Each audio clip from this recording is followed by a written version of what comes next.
دا تنظیم په وجود کې راغلی دی 1951 کې 1951 کې لومبۍ معاهده شوې وه او په هغې کې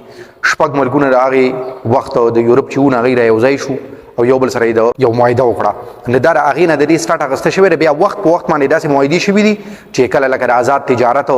بغیر د ویزې نه د یو بل ملکونو ته د تلو، نو داسې وخت په وخت پکې بیا نورې معاهدې شوي دي. دغه شان په هغه وخت کې چې څنګه موږ وایو چې لومبۍ د دې شپږ ممبرانو، اوس په دې کې چې کوم دی نو 27 کنټریز دي، 20 ملکونه دي په یورپي یونین کې. د دې تنظیم حیثیت څه دی؟ نو دا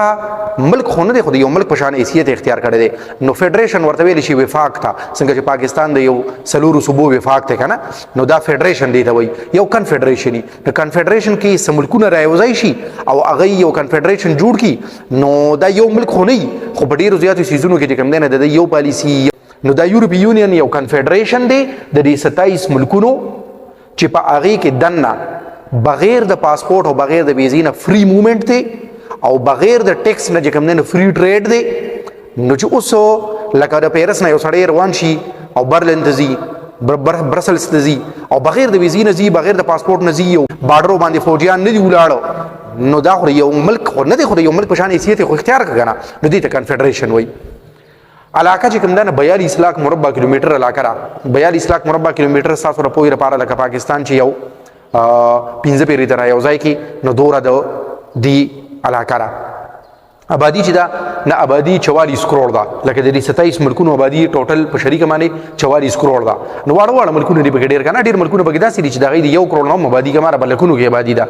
دغه شان کرنسي چې کوم ده نه دوی ځان له خپله بیا یو کرنسي ډیولپ کړه او هغې ته یورو ویلی شي. یورو نن د دنیا په لیډینګ کرنسیز کې یو کرنسي ده، او په یورپي یونین کې چې کوم 27 ملکونه دي هغې کې د ټولو نه خو د اکثریت لکه د 19 ملکونه چې دي 19 ملکونه نه د هغې یورو کرنسي ده. یونایټډ ان ډایورسټي چې ډایورسټي ده، تنوع ده. تنوع دې ته وایي چې لکه مطلب دا دی سویډش جدا قوم دی، فینش جدا قوم دی، بیلجیم والا جدا قوم دی، جرمن جدا دی، فرنچ جدا دی، دا دومره جدا جدا قومونه دي، نو تنوع ده. خو په دې کې چې کوم دی نه د یونایټډ شوي دي او یو شوي دي. پارلیمنت د دوی اوس یو خپل پارلیمنت د یورپین پارلیمنت ورته وایي، او هغه پارلیمنت د هغې باقاعده الیکشن کېږي، د هر یو ملک نه د هغې کسان الیکشن ته ودرېږي، بیا منتخب کېږي، څنګه چې په یو ملک کې دننه وي. نه هغه پارلیمنت په داسې طریقه باندې جوړ شي، او هغه پارلیمنت چې دی نه د هغې هغه هیډ کوارټر چې دی، هیډ افیس چې دی، کوم ځای چې د پارلیمنت بلډینګ دی هغه برسلز کې دی، او برسل د بیلجیم ښار دی. سفارتي میشن د یورپي یونین څنګه چې د ملکونو باقاعده یو امبیسیډري یو ډیپلوماټیک میشن زی راغی، داسې د دی لکه په اسلام آباد کې چې څنګه د برتانیې سفیر ناست دی، څنګه د امریکې، د چین، د روس سفیر ناست دی، داسې د یورپي یونین هم یو سفیر ناست دی. یورپي یونین د پارلیمنت یو خپل صدري، د یورپي یونین یو خپل صدري. نو دا د هغه سیاسي نظام دی. راسه لکه مذهب چې کوم دی 71% کرسچینز دي، د دې نه علاوه دویم غټ مذهب چې اسلام دی، او اسلام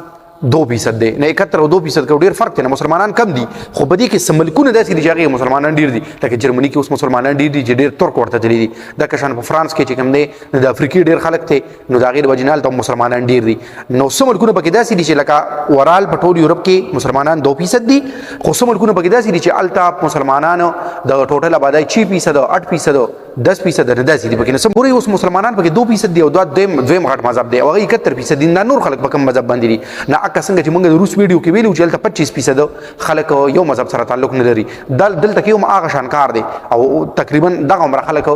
دلته هم یو مذهب سره تعلق نه لري. نو د دې اوس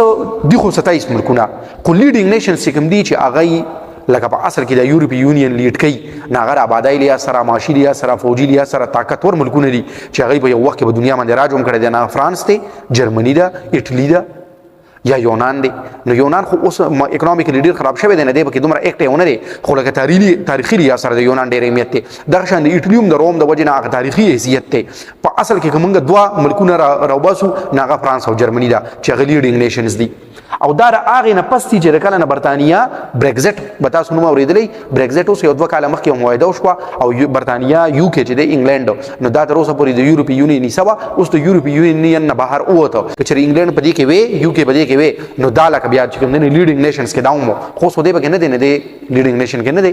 معاشي طاقت چې کوم دی د دې داسې دی چې د یورپي یونین GDP چې دا اکانومي نه هغه $17 ټریلیون ده، لکه 17 ټریلیون ډالر چې کوم دی 17,000 ارب ډالر نو چې 17,000 ارب ډالر د دی لحاظ سره د دنیا په معیشت کې 18% ایسره د دنیا آبادی کې د 6% شیر دی نو آبادی په 6% دا او د هغې په 3 عمر باندې اکنامیکلی دی خدي د کابره دي فی قسم دني 48,000 ډالر دا نه 48,000 ډالر څومره د دې نه تاسو اندازه ولګوئ چې په پاکستان کې فی قسم دني نن سبا 1500 یا 1600 ډالر دا نه یو نیم زر ډالر او 48,000 ډالر کې څومره فرق دی نو یورپ منګه اورال دا ویلي شو چې د دنیا د ټولو مالدار بر اعظم دی یورپی یونین د دنیا د ټولو کامیاب تنظیم دی نورم بل ملکونه راي وځي شوې دي داسې تنظیمونه لري تعاون لري اتحاد د لپاره جوړ کړي دي خدای دومره آوټپوټ نه دراوته څومره چې د دې د دنیا د ټولو پروګرام علاقه را د دنیا د ټولو ترقی یافته علاقه را او خوشاله ملکونه دي